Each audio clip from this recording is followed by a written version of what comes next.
Let's take a look at the Kesarganj seat. Kesarganj is now a household name. Why? Because of this man who's also become a household name for all the wrong reasons.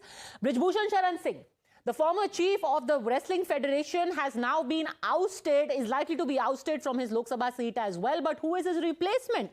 Ketki Singh, his wife, is a likely replacement. Even his son, Karan Bhushan, is being sounded out. Harshvardhan ji, what do you make of this choice? मतलब अगर आप ब्रिजभूषण को हटा रहे हैं और उनकी धर्मपत्नी को ले आ रहे हैं, ये तो वैसे ही हो गया कि एक बार एक भाजपा के नेता ने एक अभद्र टिप्पणी की थी मायावती जी के बारे में, फिर उनकी धर्मपत्नी को टिकट दे दिया था स्वाति सिंह, फिर उनको मंत्री भी बना दिया.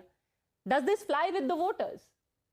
नहीं पद्मजा जी, बिल्कुल ये नहीं होना चाहिए. और अगर भारतीय जनता पार्टी ये करती है तो कम से कम उसकी छवि के लिए, और भले ही एक सीट को कहें, और मैं तो बार बार कहता हूं इस समय किसी भी सीट पर नरेंद्र मोदी, राम मंदिर, भारतीय जनता पार्टी के जो काम है उसमें उत्तर प्रदेश में तो किसी सीट पर, वरना जो प्रत्याशी, जो 53 सीटें हैं उनमें बहुत से प्रत्याशी ऐसे हैं जो बदले जाने चाहिए थे. मेरा यह मानना है कि भारतीय जनता पार्टी को बृजभूषण शरण सिंह या उनके परिवार के किसी भी व्यक्ति को टिकट देने से बचना चाहिए.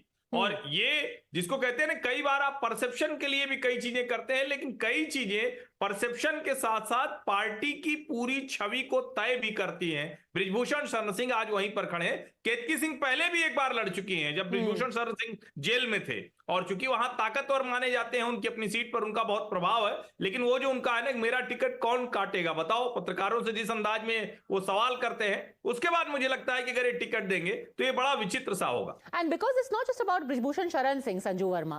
I remember soon after the entire election happened and Brijbhushan Sharan Singh's close aide Sanjay Singh had been made the president. Here is what his other son, Prateek Singh, he had held up this poster. Dabdaba to hai, dabdaba to rahega. Okay, Prateek Singh is not being considered for the ticket. But I mean, you have one son saying dabdaba hai, dabdaba rahega, another son being named ticket. How does this square with your Shakti campaign?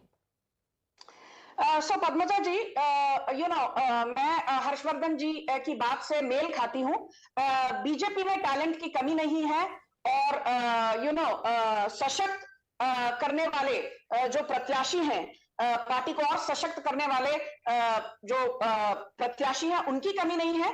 Okay. So I would refrain from commenting on Brijbhushan Sharan Singh, but I will certainly say this कि यदि आप BJP की पहली और दूसरी सूची को ध्यान से देखें, कर्नाटका में 11 incumbents were dropped. We dropped the likes of Nalin Katil, who was the former Karnataka BJP